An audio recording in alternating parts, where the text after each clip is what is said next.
नमस्कार दोस्तों, स्क्रीन पर दिख रहे वीडियो को गौर से देखिए और इस वीडियो से आती हुई आवाजों को और नारों को सुनिए। फिर आगे की बात करता हूं, सुनिए।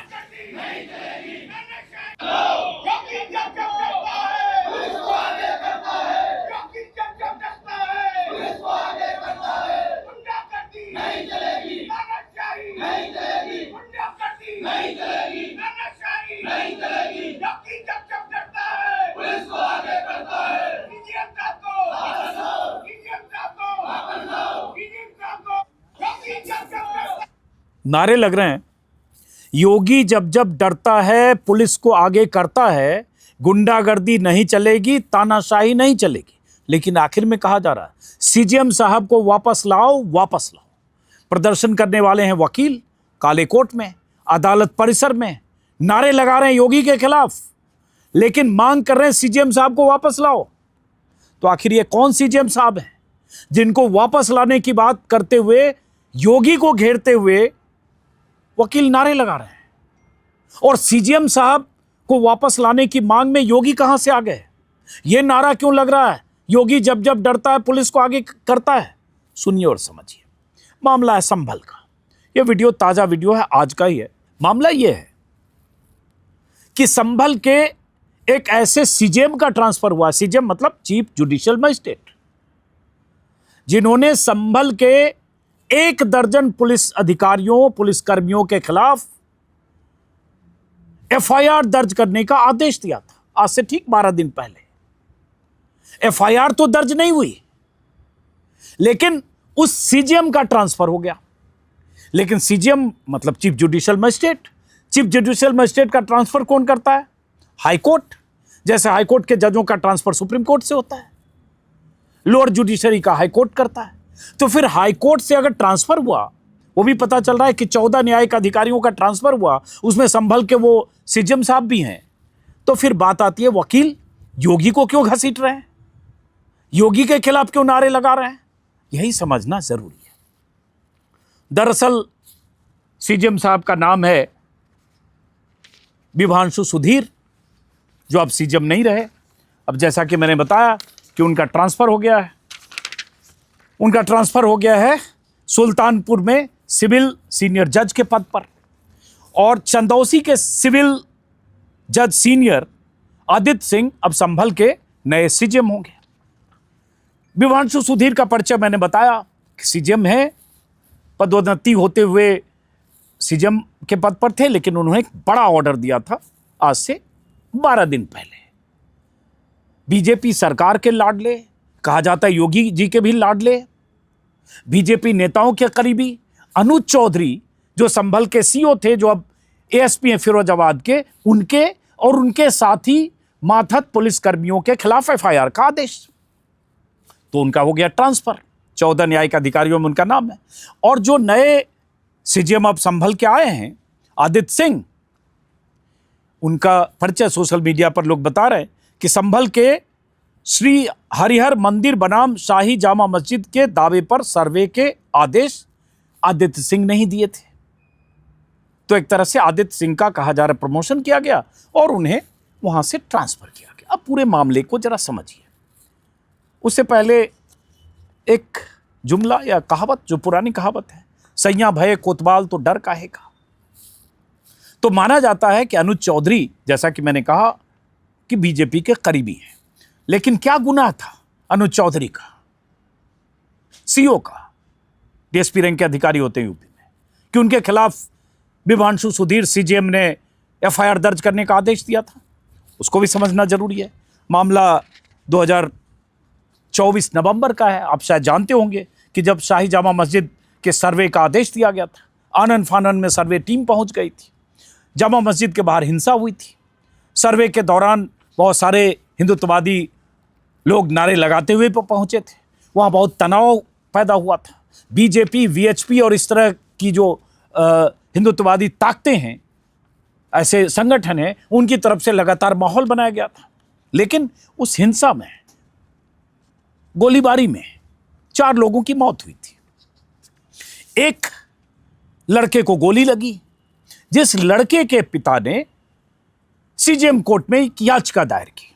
उस हिंसा में क्या हुआ नहीं हुआ उस पर बहुत लिखा बोला जा चुका है, उस पर मैं विस्तार में नहीं जा रहा हूं। अभी मैं कोर्ट के उस ऑर्डर, सीजेएम के ट्रांसफर और अनुज चौधरी से बीजेपी के रिश्ते पर रहता हूं। और क्यों मैंने कहा सैया भाई कोतवाल, तो हुआ यह कि संभल में नखासा इलाके के मोहल्ला खगूसराय अंजुमन के निवासी यामीन ने सीजेएम कोर्ट में 6 फरवरी 2025 को याचिका दायर की।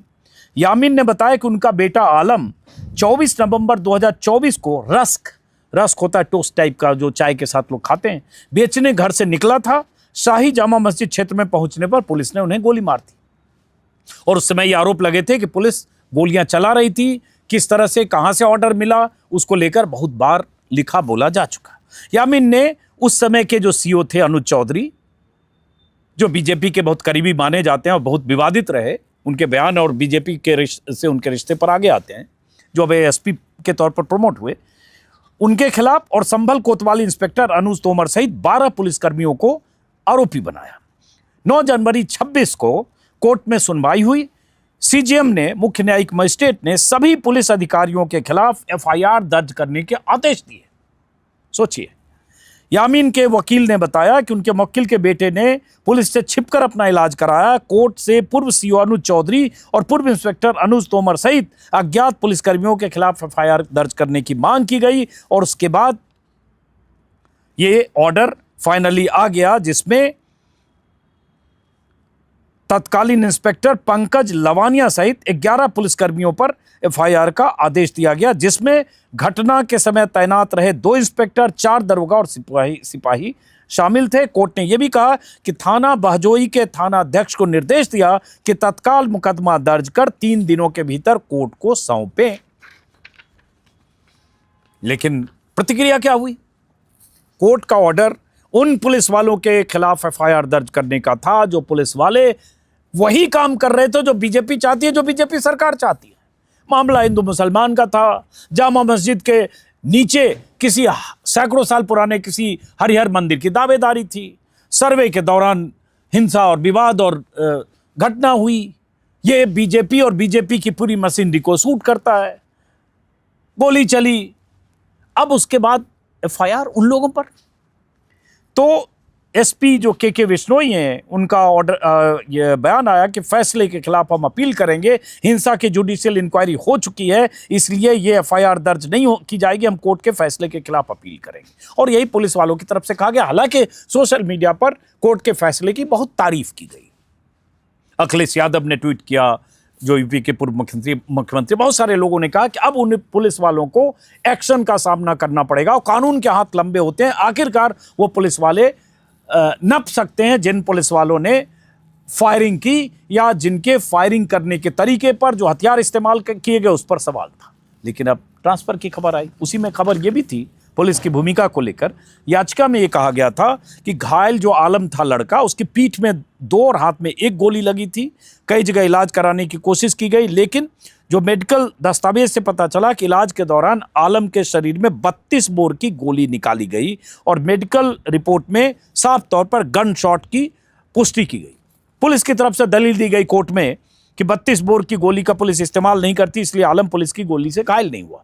हालांकि उस समय कुछ ऐसी भी बात आई कि जो गैर लाइसेंसी हथियारों का भी उसमें इस्तेमाल हुआ।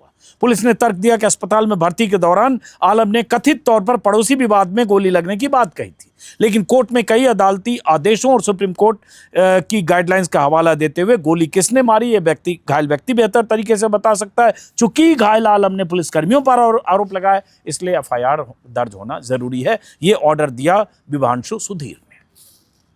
उसके बाद जैसा कि मैंने कहा, उनका ट्रांसफर हो गया। अब ट्रांसफर के बाद सवाल टाइमिंग का है कि इतने गंभीर मामले में पुलिस वालों के खिलाफ एफआईआर दर्ज करने के ऑर्डर देने वाले सीजेएम का ट्रांसफर 10 दिन 11 दिन के भीतर अगर हो गया तो टाइमिंग पर सवाल उठ रहे हैं। और उनकी जगह जिनकी पोस्टिंग हुई उनके बारे में मैं बता चुका हूं। अब अनुज चौधरी कौन है? बहुत सारे लोग सोशल मीडिया पर लगातार ये पोस्ट कर रहे हैं कि आखिरकार एक न्यायिक अधिकारी का ट्रांसफर सिर्फ इसलिए तो नहीं किया गया है कि उन्होंने कुछ पुलिस वालों के खिलाफ एफआईआर दर्ज करने के आदेश दिए। अब अनुज चौधरी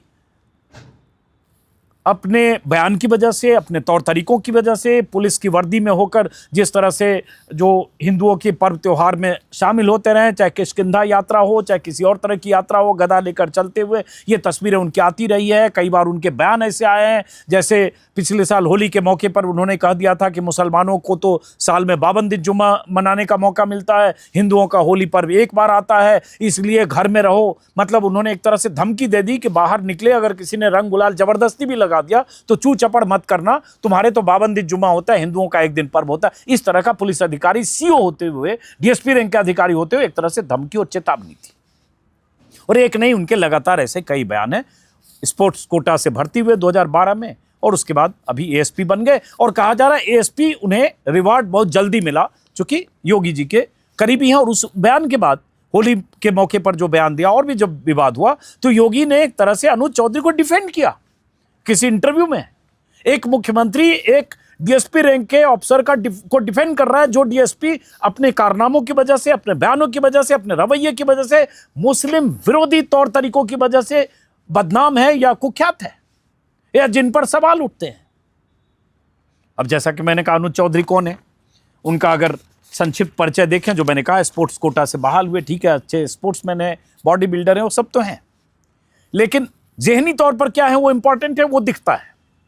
और जो उनके बयानों का मैंने जिक्र किया, अनुज चौधरी 3 भाइयों में से एक हैं। उनके भाई अमित चौधरी मुजफ्फरनगर में बीजेपी के जिला उपाध्यक्ष हैं, शायद अभी खबर में, हो सकता है हट गए हो, पहले थे, और ब्लॉक से ब्लॉक प्रमुख रह चुके हैं। उनके भाई की पत्नी मुजफ्फरपुर सदर की ब्लॉक प्रमुख है। अमित को केंद्रीय मंत्री संजीव बलियान का करीबी माना जाता है। और इस तरह से अनुज चौधरी का एक तरह से बल्कि उनके बारे में तरह तरह की बातें आती। एक समय में ये भी आ रहा था कि वो चुनाव लड़ सकते हैं, ये सब चीजें सोशल मीडिया पर चलती। जब उन पर मुकदमे की बात आई, माफ करिए, जब उन पर एफआईआर दर्ज करने की बात आई, उसी बीच खबर यह भी आई कि अनुज चौधरी गोरखपुर गए 16 तारीख को। 9 तारीख को कोर्ट का ऑर्डर है, 16 तारीख को गए गोरखपुर और गोरखनाथ की शरण में पहुंचे, खिचड़ी जिस दिन था। और उस दिन पता चला कि मकर संक्रांति में 15 तारीख को, शायद 14 या 15, 16 तारीख की खबर है आज तक पर, कि गोरखनाथ मंदिर के पट खुले तो श्रद्धालुओं की भीड़ में एक चेहरा ऐसा भी था जिसने सुर्खियां बटोरी है। संभल हिंसा के बाद लगातार चर्चा में रहे अनुज चौधरी गोरखनाथ की शरण में पहुंचे। और खास बात क्या है, योगी आदित्यनाथ द्वारा गोरखनाथ को खिचड़ी अर्पित करने के बाद अनुज चौधरी को मंदिर परिसर में मूर्ति के ठीक दाहिनी ओर काली जैकेट पहने हाथ जोड़कर देखा गया। मंदिर के पुजारियों ने उन्हें अक्षत और जल प्रदान किया। मतलब क्या उनकी योगी आदित्यनाथ से मुलाकात हुई? क्या वो योगी आदित्यनाथ से मिलने गए थे? क्या उनकी मुलाकात के बाद कुछ ऐसी बात हुई? क्या हुआ? होना क्या चाहिए था? कोर्ट ने ऑर्डर दिया, कानूनी तौर पर एक ट्रायल के बाद, सुनवाई के बाद फैसला, कोर्ट का ऑर्डर आ गया तो तुरंत एफआईआर दर्ज होनी चाहिए थी इन 13 पुलिसकर्मियों के खिलाफ, इंक्लूडिंग अनुज चौधरी। लेकिन पुलिस की तरफ से कहा गया हम अपील करेंगे, हम एफआईआर दर्ज नहीं करेंगे। मुझे नहीं पता कि अपडेट क्या है, लेकिन ट्रांसफर हो गया सीजेएम का। अब ये लोग कह सकते हैं कि सीजेएम का ट्रांसफर हुआ, इसमें योगी का क्या मतलब है? जैसा कि शुरू में मैंने कहा तो हाईकोर्ट ने किया, अब हाईकोर्ट को और सीजेएम को क्यों घसीट रहे? मैं इसमें कोई बिटवीन द लाइन्स कुछ पढ़ नहीं रहा हूं, मेरा नो कमेंट है। बहुत सारे लोग लिख रहे हैं, लेकिन न्यायिक अधिकारियों पर, चाहे वो लोअर जुडिशरी में हो, चाहे वो हाई कोर्ट में हो, चाहे सुप्रीम कोर्ट में, कई बार उनके फैसले पर, उनकी टीका टिप्पणी पर, उनके कमेंट्स पर यह आरोप लगते रहे कि कई बार पक्षपाती रवैया न्यायिक अधिकारियों का होता है। जामा मस्जिद के मामले में भी जितनी जल्दी सर्वे के ऑर्डर जारी किए गए और जिस जल्दबाजी में सर्वे किया गया, ज्ञानवापी के मसले में भी और जगह, तो ये आरोप न्यायिक अधिकारियों पर भी लगते हैं।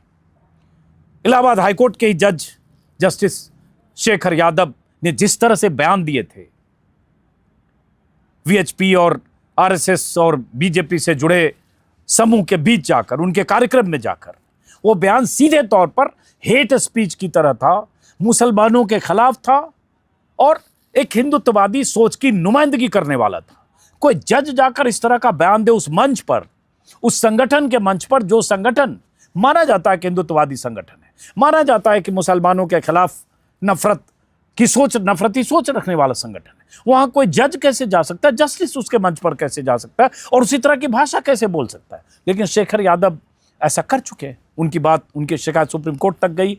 उसमें क्या हुआ अभी मुझे नहीं पता, लेकिन मैंने कहा यह आरोप लगते रहे बहुत सारे जुडिशियल अफसर पर। यह आरोप भी लगते रहे हाल के दिनों में कि न्यायपालिका में ऐसी भर्तियां भी होने लगी है और होती रही हैं, जिनका बैकग्राउंड बीजेपी से जुड़ा हो, बीजेपी के करीब माने जाते हैं न्यायिक अधिकारी, क्योंकि कैसे भर्तियां होती है, कैसे जुडिशियल अफसर अपॉइंट होते हैं हायर जुडिशरी में, हाई कोर्ट में पता है। ये बॉम्बे हाई कोर्ट में जस्टिस के तौर पर एक नियुक्ति पर अभी कुछ महीने पहले बहुत बवाल उठा था, जब पता चला कि जिनकी नियुक्ति हो रही है उनका रिश्ता बीजेपी से रहा है। खैर, हम वापस लौटते हैं अनुज चौधरी पर। तो ऐसे लोगों के लिए कहा जाता है सैया भय कोतवाल तो डर काहेगा।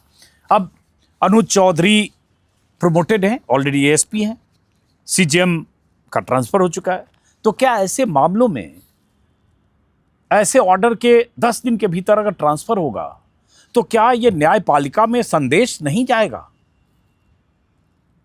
कि इस ट्रांसफर के पीछे टाइमिंग है या गलत टाइमिंग है?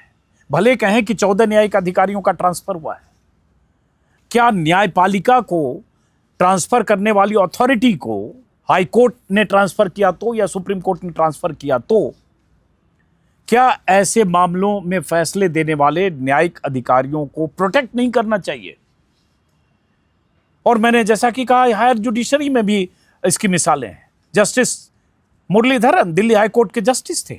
दिल्ली दंगों के बाद जिस रफ्तार से उन्होंने सुनवाई की, फास्ट ट्रैक, उस पर लगा कि शिकंजा कस सकता है बहुत सारे ऐसे लोगों पर जो सरकार समर्थक हैं या जिन्होंने दंगा में भूमिका निभाई, चाहे पुलिस वाले या कुछ और। तो जस्टिस मुरलीधरन का ट्रांसफर हो गया था पंजाब हरियाणा हाई कोर्ट, बाद में उड़ीसा हाई कोर्ट के चीफ जस्टिस से रिटायर किए, सुप्रीम कोर्ट नहीं पहुंच पाए। तो ऐसे बहुत सारे सवाल हैं। बहुत सारे लोग ट्विटर पर लगातार यही लिख रहे हैं।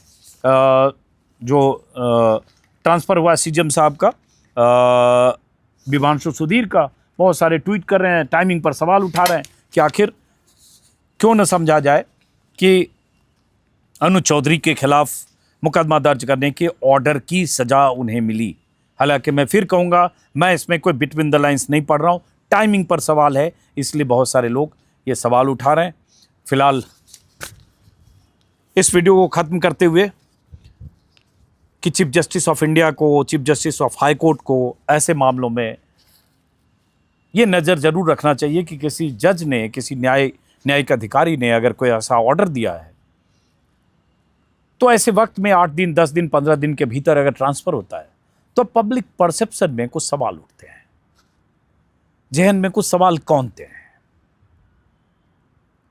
वो सवाल ना उठे, डाउट ना हो, शक शुबा ना हो, इसकी जिम्मेदारी न्यायपालिका की है। फिलहाल इस वीडियो को खत्म करते हैं, फिर मुलाकात होगी। नमस्कार।